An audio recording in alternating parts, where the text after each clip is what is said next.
ಶಿಲೆಯಲ್ಲಿ ಸ್ವಯಂವರ.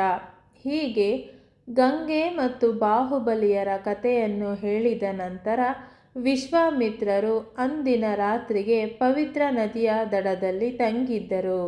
ನಂತರ ಅವರೆಲ್ಲರೂ ಗಂಗೆಗೆ ಪೂಜೆ ಸಲ್ಲಿಸಿ ಮಿಥಿಲಾ ನಗರದತ್ತ ಪ್ರಯಾಣ ಬೆಳೆಸಿದರು. ಅವರು ಜನಕ ಮಹಾರಾಜನ ಅರಮನೆಯನ್ನು ತಲುಪುತ್ತಿದ್ದಂತೆ ರಾಜನು ವಿಶ್ವಾಮಿತ್ರರನ್ನು ಬಹು ಗೌರವಾದರಗಳಿಂದ ಸ್ವಾಗತಿಸಿದ. ವಿಶ್ವಾಮಿತ್ರರು ತಮ್ಮೊಡನೆ ಬಂದಿದ್ದ ರಾಜಕುಮಾರರನ್ನು ಪರಿಚಯ ಮಾಡಿಸಿದರು. ತರುವಾಯ ಜನಕನು ಅವರೆಲ್ಲರನ್ನು ಸ್ವಯಂವರ ನಡೆಯಲಿದ್ದ ಸಭಾಂಗಣಕ್ಕೆ ಕರೆತಂದ. ಅಲ್ಲಿ ಅದಾಗಲೇ ಹಲವಾರು ರಾಜಕುಮಾರರು ವೀರರು ಸಮಾವೇಶಗೊಂಡಿದ್ದರು. ಅಲ್ಲಿ ಒಂದು ಅಗಾಧ ಗಾತ್ರದ ಧನಸ್ಸನ್ನು ವೇದಿಕೆಯ ಮೇಲೆ ಇರಿಸಲಾಗಿತ್ತು.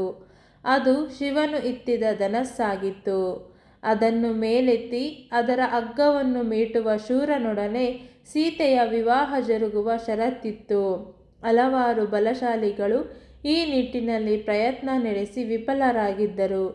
ಜನಕನಿಗೆ ಆತಂಕ ಕಾಡತೊಡಗಿತು. ಈ ಧನಸ್ಸನ್ನು ಎತ್ತಿ ಮೀಟಬಲ್ಲ ಸಮರ್ಥರು ಮತ್ಯಾರಾದರೂ ಇದ್ದಾರೆಯೇ ಎಂದು ಅವನು ಮೆಲ್ಲನೆ ಅಂದುಕೊಂಡಿದ್ದು ಎಲ್ಲರ ಕಿವಿಗೂ ಬಿದ್ದಿತು.